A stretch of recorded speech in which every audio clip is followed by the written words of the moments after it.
Welcome once again. This is David sir. Again with the civics chapter 1 on equality we are going to continue, and I make the excuse that yesterday I was due to some technical fault I was unable to just come to the online classes, but today we are going to continue the same process and the same protocol where we were in the last paragraph. See, the social inequalities, we have already been studied regarding this portion. The social inequalities दो differences है ना. Social equality सामाजिक समानता और social inequality सामाजिक असमानता. ठीक है. Our society has always been a prey to the social and the economic inequalities. The social inequalities are due to the caste system, backwardness of the women and literacy. Economic inequalities are mainly due to poverty. We can study these inequalities under the following points. These are some of the points we are going to study. Basically, the caste discrimination, gender discrimination, economic discrimination, and educational backwardness. These all are the one of major fault and the major fact which is making us social inequalities in between the human nature. आज जो हमारे सामाजिक तौर पे अगर हम बात करते हैं तो इसमें सबसे बड़ा एक रीज़न है कि असामाजिकता के कुछ लक्षण है, उसका सबसे बड़ा श्रेय किन किन चीज़ों पे जाता है ना. हम उसके बारे में डिस्कस करेंगे आज. So come on, let's focus on that point. Caste discrimination सबसे बड़ी बात है जातिवाद को लेकर के, है ना.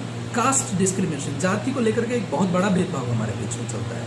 हम अपने भारत के संविधान के अंदर में या हम अपने समाज के अंदर में हम जहाँ रह रहे हैं, क्या आप कभी सोचते हैं कि आपके घर के पास में कोई एक हरिजन आकर के आपसे जिस थाली में आप खा रहे हैं उसमें से एक निवाला खा ले? कभी आप चाहेंगे? नहीं चाहेंगे. ये हमारी मनोधारणा है, ये हमारी सोच विचार है जो हम लोगों ने पुरखों से पाल रखा है इस चीज़ को. लेकिन कई बार ऐसा एक सोसाइटी में हम जी रहे हैं जहाँ पे everyone has a democratic law and democratic power that he can lead this life. हर एक के पास पे ऐसा सोच विचार होना जरूरी है ना.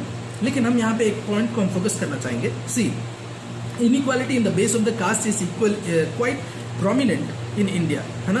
Inequality in the base of the discrimination which is making for the caste system, it is provident, है ना. ये प्रधान माना जाता है, ये आम है हमारे बिहार के लिए, हमारे भारत के अंदर, है ना. The caste system is an important factor in matrimonial alliances, in interaction in society.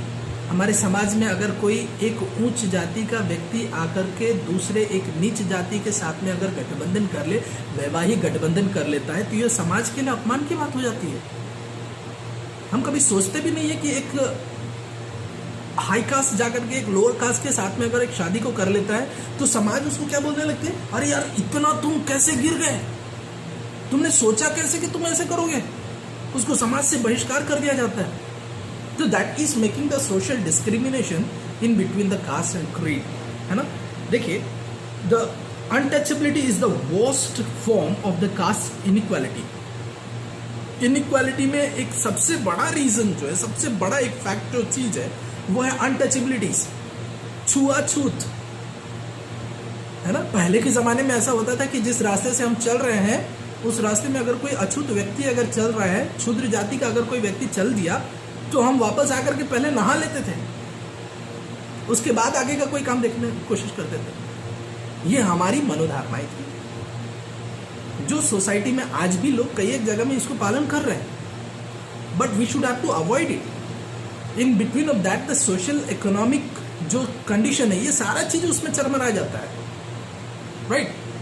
तो यहाँ पे समझने की जरूरत है कि सबसे बड़ा एक फैक्टर जो है वो अनटचेबिलिटी को माना जा रहा है. ठीक, since the ancient times India has suffered from the evil practice of untouchability when use strata of society called Shudra or Dalit was kept segregated from the society as they belong to the lower caste, है ना.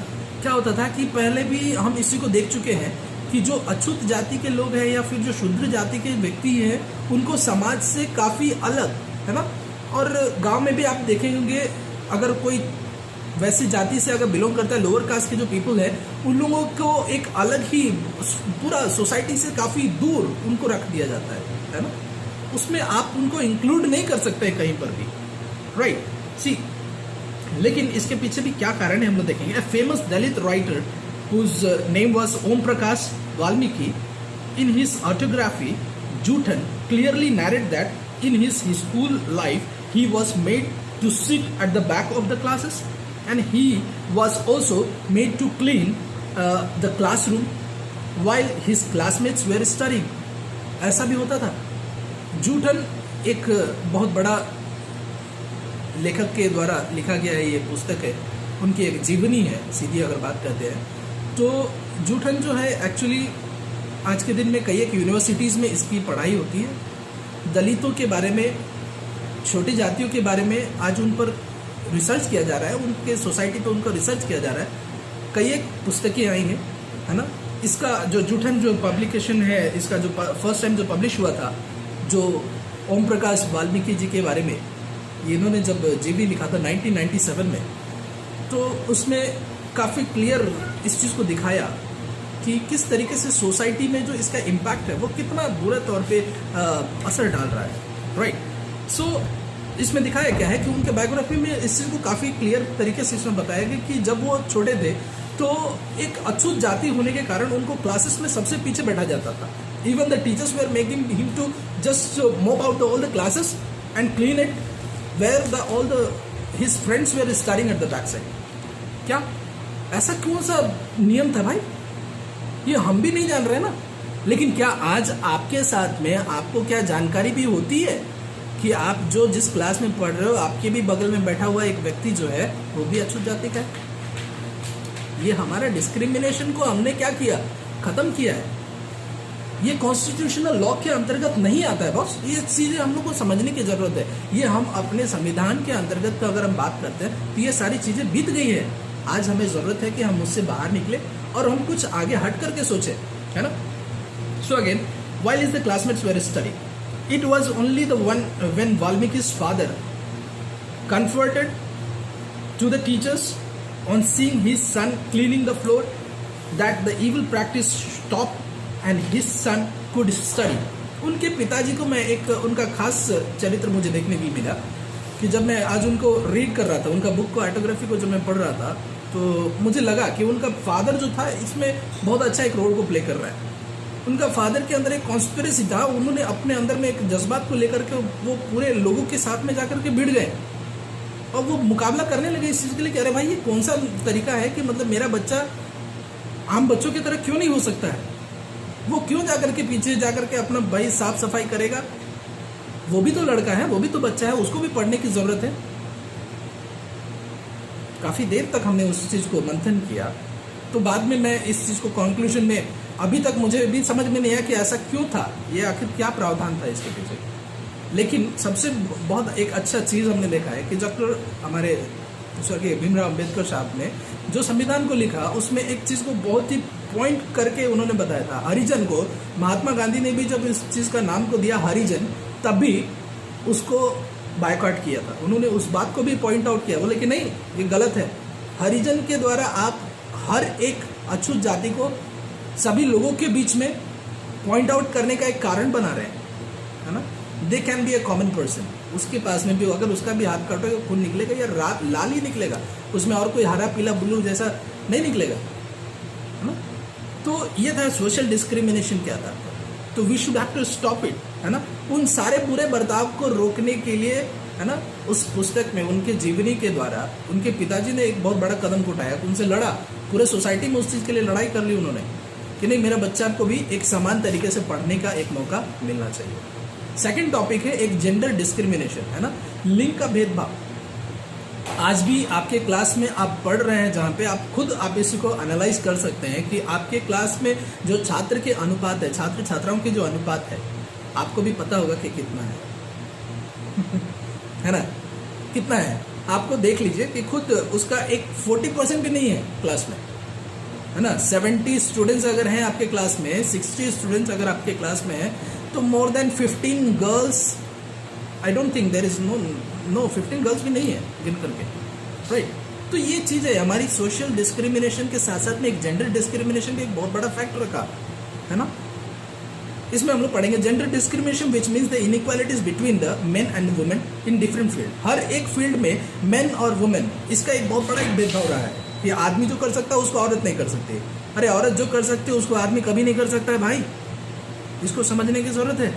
Society आज अगर पीछे है तो इसके सबसे बड़ा एक कारण है कि आदमी हमेशा से आगे बढ़ के दिखाना चाहे कि आदमी ही सब चीज़ को कर सकता है। हमारे भी देश में बहुत सारे ऐसे प्रधानमंत्री आए, बहुत सारे ऐसे राष्ट्रपति आए जो लेडी थी, है ना। पाटिल साहब के बारे में आप जानते हैं, पाटिल साहब भी हमारे बहुत बड़े वो लेडी एक प्रेसिडेंट बनकर आए, है ना। तो कोई किसी से कम नहीं है। बेदी, किरण बेदी जिनके आप बात को आप सुनते होंगे, वो भी एक बहुत बड़ा एक आईपीएस ऑफिसर, आईएएस ऑफिसर बनकर आए। तो ये सारी चीज़ें हम लोग को समझने की जरूरत है, कोई भी किसी से कम नहीं है, राइट। आगे पढ़िए। Has always been an existence in our society. ये हमेशा से हमारे समाज में ये चीज़ का दबाव रहा है, बना रहा है कि लड़का लड़की, लड़की लड़का, ये चीज़ का हमेशा से भेदभाव रहा है भाई, है ना। किस चीज़ का लड़का लड़की? मेरे घर में एक बेटी का जन्म हुआ है, मुझे बहुत गर्व होता है कि मेरे घर में एक मेरी बेटी है जो कि मात्र 1.5 साल की है, 2 साल की हो रही है, और वो आज जो काम को सोच करके करती है शायद मेरे दिमाग में नहीं आता उतनी बातें। मैं गर्व करता हूँ, मेरे लिए एक मेरी बेटी है, राइट। आगे इस चीज को देखने को मिलता है कि girls education since very earlier time it has been neglected in India. Bharat में लड़कियों के पीछे जो पढ़ाई का जो सिस्टम था ये बहुत पहले से रोक दिया गया था भाई, है ना। कि लड़कियों को पढ़ाने का मतलब है कि कल के दिन में इसको कौन सा बड़ा जाकर के चूल्हा चौका करना है। हम लोग इस चीज का हम लोग नाटक भी खेल चुके हैं 15 अगस्त में, याद है, 26 जनवरी में हम लोग नाटक भी खेल चुके हैं, है ना।